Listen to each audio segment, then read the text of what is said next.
Hi, I'm Dr. Bertice Berry, and I want to tell you a story. A few days ago, I was talking with a friend who I've known for over 30 years.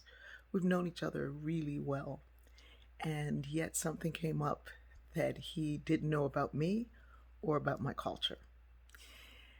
Um, I was saying how Fatima had said something to me, and I said she wanted to cuss, but she couldn't. And he said, Why couldn't she cuss? Does she not cuss? I mean, I've heard you cuss. Is it not allowed? Or and I said, "Oh yeah, right." And it reminded me of the fact that all of my black friends tell the stories of the first time they heard their white friends cuss in front of their parents. Now, some of you are like, "What?" Um, and I had to explain to him, "Oh yeah. Even if you cuss with all your friends, all your siblings, all your everybody, for the most part, and it's a generalization, true, but for the most part, black children don't cuss in front of their parents, no matter how old they are. Like, you could be 100 and your parent is 120. You don't use the language in front of your parents.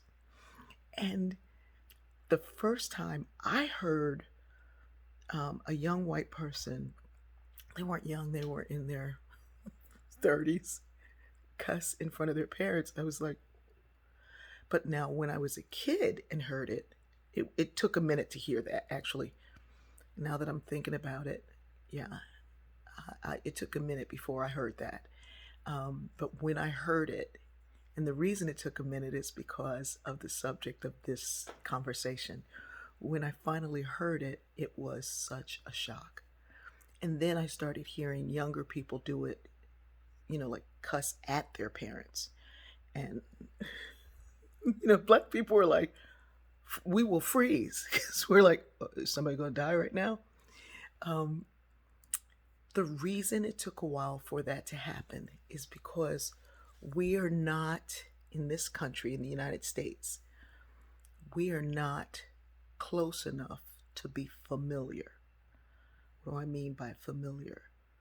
Where you let your guard down and you do the behaviors that you would do if company is not around. So you wouldn't hear those things and you wouldn't know those things. And my friend who's known me for 30 years didn't know this thing. And he was like, so isn't that hypocritical? I said, that ain't the point, boy. Shut up. The point is, it is a thing of respect. And I said to him, one of the things that I love about the South is that whites in the South are very similar to blacks. And he said, well, why do you think that is? I was like, because black women raised them.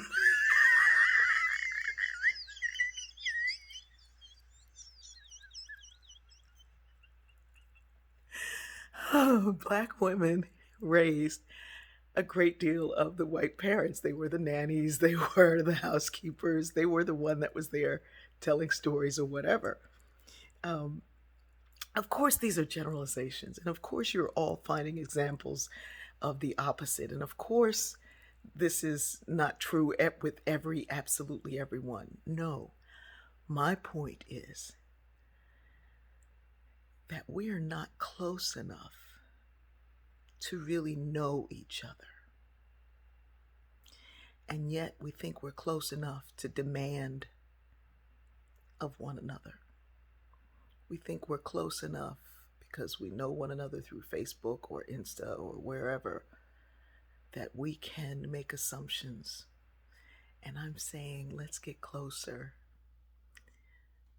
Let's get close enough to know that we've been to each other's homes, that we have laughed in the wee hours of the morning, that we have shared stories that cross the color lines, that we have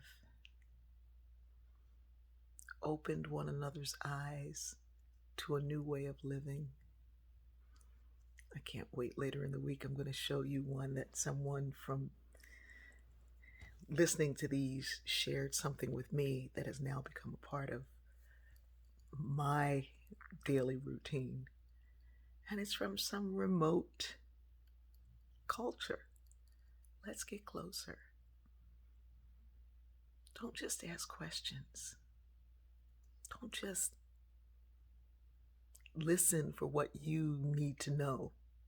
Share something of yourself so that someone shares something of themselves. And when we do, we're all going to make this world a better place.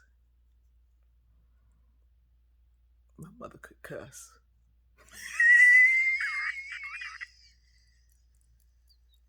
But we better not. I love you.